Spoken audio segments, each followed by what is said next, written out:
Et on est de retour avec toujours le Radio Cote. On se dit quoi avec le Radio Cote? Petit jingle, ça fait du bien de temps en temps. 2 fois, allez. Parce que 2 fois plus de plaisir.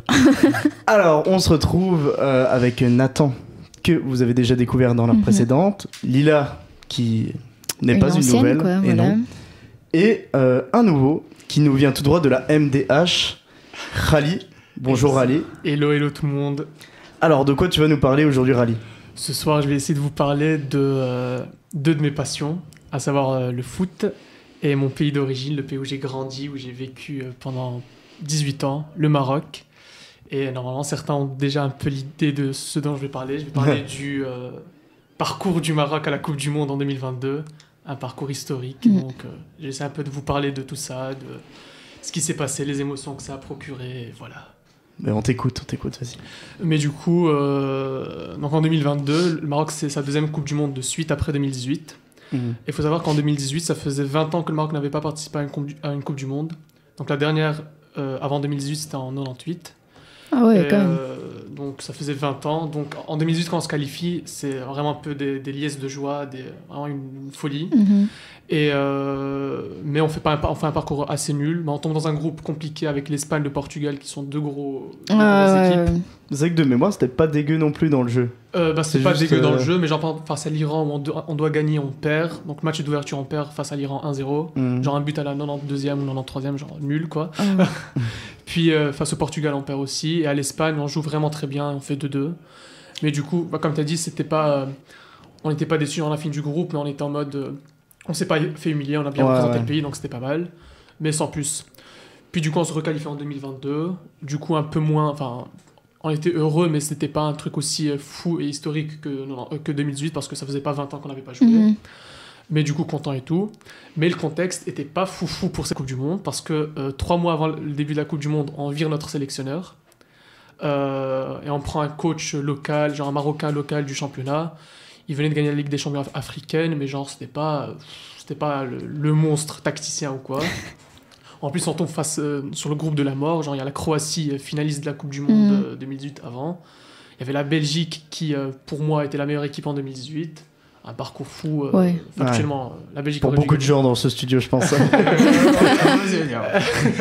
Je pense, pour moi, la Belgique aurait dû gagner la Coupe du Monde en 2018 s'il n'y avait pas eu la France. On reviendra sur la France plus tard. C'est une autre chronique. C'est délicat. Et aussi le Canada, genre, c'est aussi une petite équipe, entre guillemets, mais avec plein de jeunes nord-américains. Donc, vraiment un groupe compliqué. Et du coup, on part avec l'idée de nouveau sélectionneur, groupe compliqué. On va essayer de juste ne pas se faire humilier, essayer de bien représenter le pays, et c'est tout, tu vois.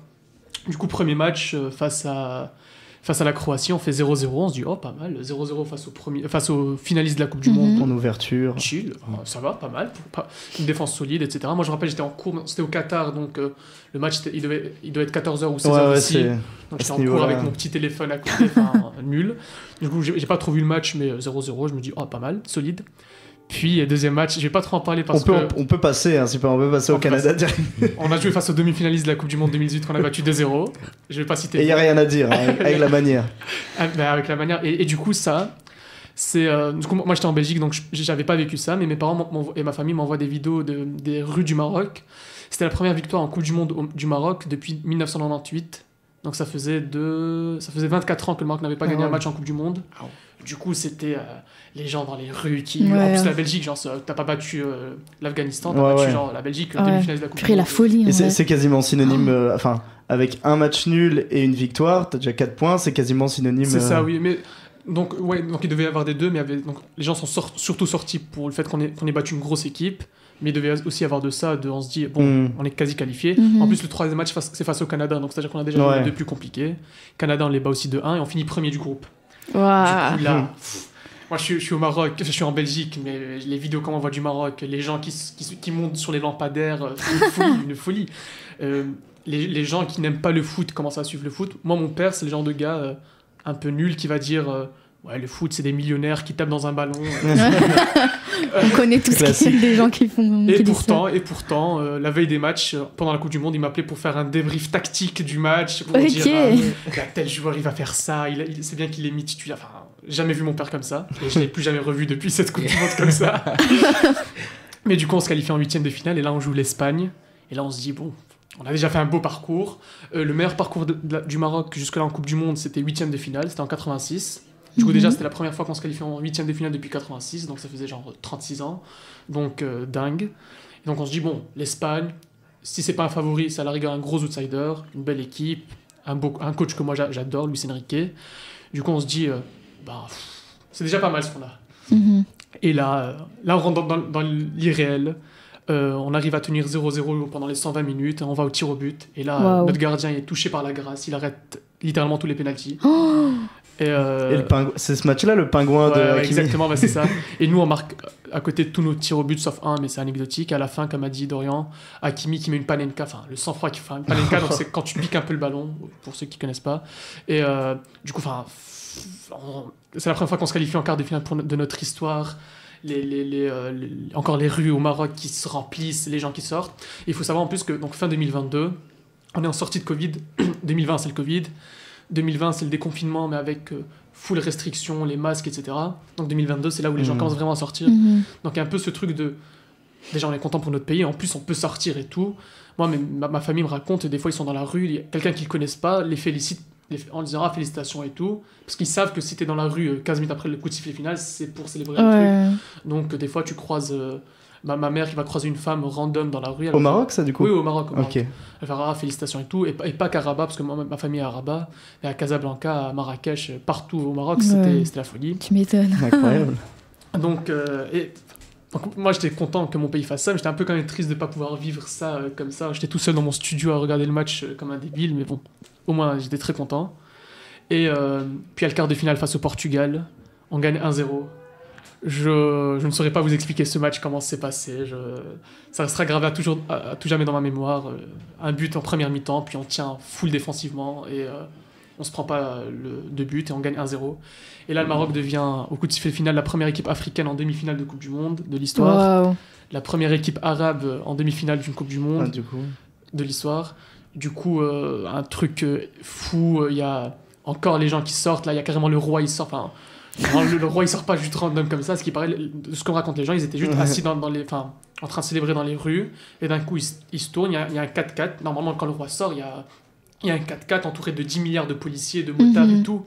Là c'était genre un petit 4x4 noir, les gars dans le côté passager avec un petit drapeau du Maroc en train de fêter avec la foule, parce que c'était ça reste un Marocain, donc ok c'est le roi et tout, mais ça reste un Marocain, donc il devait avoir une joie immense.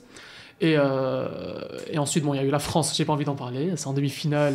Ouais, mais à ce moment-là, tu te dis, t'élimines l'Espagne, le Portugal, t'as le droit de rêver. C'est ça, parce que quand moi, j'avais vu le match avec des potes, et du coup j'étais triste moi à la fin du match, mais comme t'as dit, ils m'ont dit, eux ils m'avaient dit, vous avez déjà battu l'Espagne, le Portugal, vous êtes en demi-finale, faut être content, tu vois. Mais comme t'as dit, genre factuellement, on était à 180 minutes de gagner une Coupe du Monde, quoi. Dans les faits, on bat la France, on va en finale, donc on était à 2 matchs d'une victoire en Coupe du Monde qui aurait été juste même le Maroc en finale de Coupe du Monde, c'est déjà... Je sais que dans 10 ans, quand je vais en reparler, le fait qu'on est en demi-finale, c'est juste ça dont je vais me rappeler. Je vais pas me rappeler de la tristesse de l'élimination face à la France. Et le truc, c'est que ça a engendré plein de choses. Enfin, il faut savoir que le Maroc, c'est pas une grande équipe de foot. C'est pas genre l'Espagne qui fait une demi-finale de Coupe du Monde, ou la Belgique ou la France, et on s'en fout. Et encore la Belgique qui fait en 2018, c'était quand même quelque chose de très grand, je pense. Moi, j'étais pas encore en Belgique. Parce que nous, je pense qu'on le vit plus ou moins de la même manière, que ce soit la Belgique ou le Maroc, parce que la Belgique n'est pas une grande nation de foot historiquement, quoi. Mais je pense qu'il y a même peut-être plus au Maroc. Je dis pas ça parce que je suis marocain, mais par exemple, la Belgique, 2014, il y avait quand même déjà une Coupe du Monde pas mal. Et la génération qu'avait le Maroc, il y avait les De Bruyne, les Hazard, les Courtois, tout ça. Donc c'était pas mal. Le Maroc, je te dis, on sort de nulle part. Il y a le coach qui virait 3 mois avant. Notre gardien, en conférence de presse, c'est une phrase qui a marqué les Marocains. Il l'avait dit en arabe, mais je vais vous le dire en français. Il avait dit un truc du style, on était venus juste pour s'amuser, on s'est retrouvés en demi-finale. Genre vraiment inattendu. Personne n'aurait pu prédire ça. Et du coup, il y a plein de répercussions jusqu'à maintenant, en 2025, sur le Maroc. C'est une sorte de soft power qui a été pour le Maroc, parce que ça a full fait connaître le Maroc à l'international. Il y a un Marocain qui était en voyage au Japon récemment. Il a mis sur Insta des Japonais dans le métro avec des maillots du Maroc. Ah waouh. Un japonais portrait le truc du Maroc. Au Brésil, je sais pas si vous connaissez le Brésilien qui fait des TikTok, qui tape des mains et qui chante avec une voix aiguë, qui fait... Ah, ça me dit rien. Je pense que je vois. J'ai pas son nom. Ah ouais, moi je vois pas, je pense. J'ai ce genre de rêve, mais là...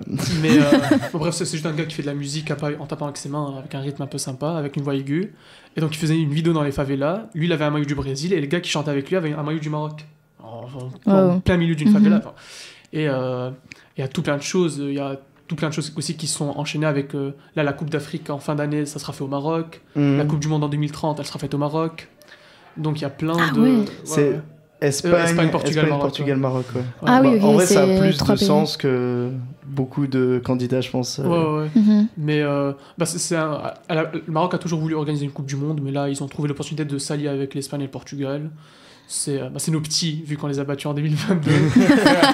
C'est vrai, ouais. Mais voilà, mais c'est vraiment un souvenir que j'aurai à tout jamais dans la mémoire, et en espérant un jour vivre une victoire en Coupe du Monde, ce serait pas mal. Mais j'avoue, du coup, il faut que le Maroc gratte le match d'ouverture de cette Coupe du Monde-là.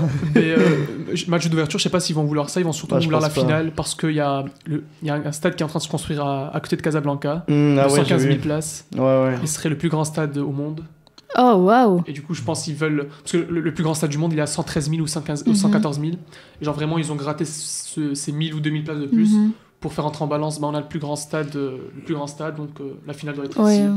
Mais j'avoue que faire la finale, du coup, ça te fait un... Enfin, tu vois, genre ça te fait un gros... Après, le truc, c'est que le match d'ouverture, tu le joues, alors que la finale... On la jouera. Peut-être, ouais, je vous le souhaite. Oui, mais puis même, enfin, tu vois, il y a tous les spectacles et tout qui sont organisés. Et même économiquement, enfin... Mais je pense que l'ouverture sera... Parce que la Coupe du Monde 2030, vu que c'est le centenaire, les premiers matchs sont en Argentine, Paraguay... C'est un peu bizarre l'organisation qu'ils ont fait. Donc je pense oui, c'est ça. Les matchs d'ouverture seront en Amérique du Sud. Okay. Et c'est qu'après, donc les deuxième et troisième matchs de poule et la phase finale qui jouera... Ça n'a aucun sens. Espagne, Portugal, Maroc. Ils vont devoir prendre l'avion et tout pour... je pense genre... Non, il y a 3 matchs. Enfin, il y a un match en Argentine, un match en Paraguay, un match en Uruguay. Donc je pense que les 6 équipes qui jouent ces matchs-là seront dans ces 3 pays. Mais tous les autres seront déjà en Espagne, Portugal, France... Maroc, pardon. C'est aussi parce que, comme organiser les Jeux Olympiques, organiser une Coupe du Monde, ça demande tellement d'argent, et il n'y a plus de pays qui peuvent... Surtout, à part les pays que... l'Émirat... Mais surtout qu'ils l'ont passé à 48, là, genre 2026 sera la première à 48. Du coup, accueillir 32 pays, c'est pas accueillir 48 pays. Ouais, d'office. Donc voilà. Bon, merci à toi, Rally, pour cette chronique. En espérant avoir d'autres chroniques football, j'y crois, l'année prochaine. Ce serait cool, hein. En attendant, on va s'écouter le futur hit de l'été, Alicante de PLK et Carmen. Et on revient juste après ça.